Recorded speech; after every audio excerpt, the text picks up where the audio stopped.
Hi and Shabbat Shalom. Believe it or not, it's been 50 days since we celebrated Passover, which means this weekend we celebrate the holiday of Shavuot.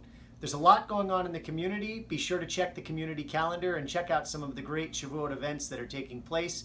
In fact, try to visit several of them. You'll see what a great diversity of celebration we'll be having. Also, for those of you who don't know what Shavuot is, and there are many of us out there who don't, check out the video following this video.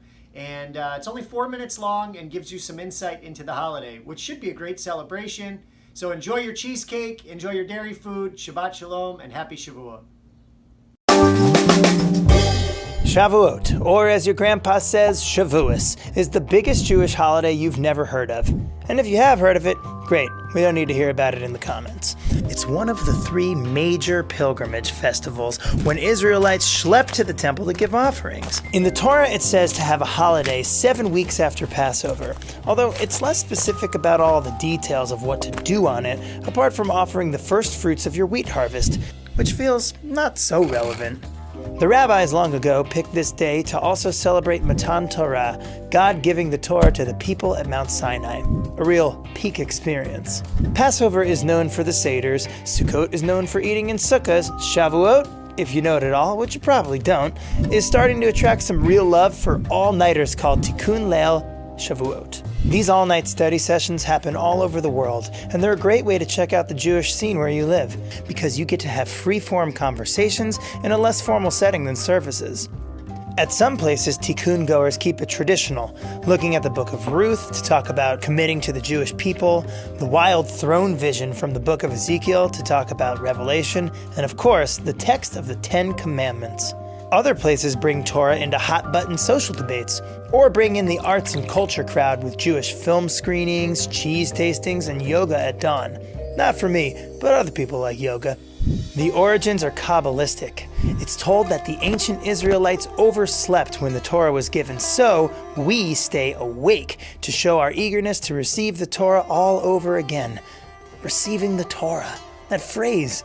It's not just about Moses and the physical 10 Commandments up on Sinai. It's about how we absorb all the Jewish teachings we learn. By the way, receiving Torah doesn't mean the same thing to everyone. Check out these 2 classic Jewish stories.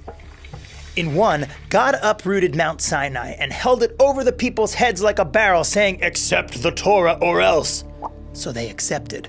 Some choice.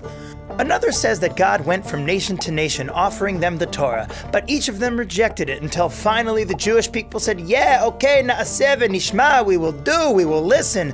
This is part of the gist of the phrase chosen people, by the way. Of all of the people in the world, the Jews agreed to receive the Torah.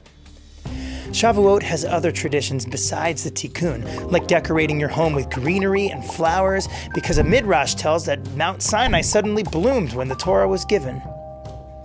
Since this 2-day holiday also commemorates the bringing of the first fruits of the harvest to Jerusalem, it's a great time to grab friends for a picnic or a garden party.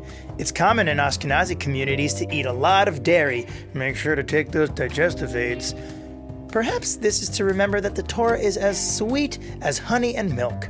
In Sephardic homes, they'll go for a large meat meal later on because meat.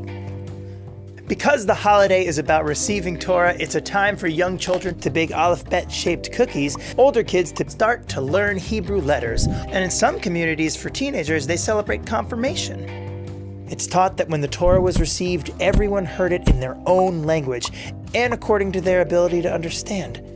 And that's still true today. Judaism puts great importance on mitzvahs like honoring parents, visiting the sick, and welcoming guests. But Talmud Torah keneged kulam, Torah study is equal to them all. Shavuot is an invitation for Jewish people to stand together in solidarity at the mountain, each according to who we are.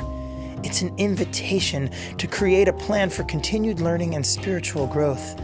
While on all other nights it's better to give than to receive, on this night, it's all about receiving that Torah.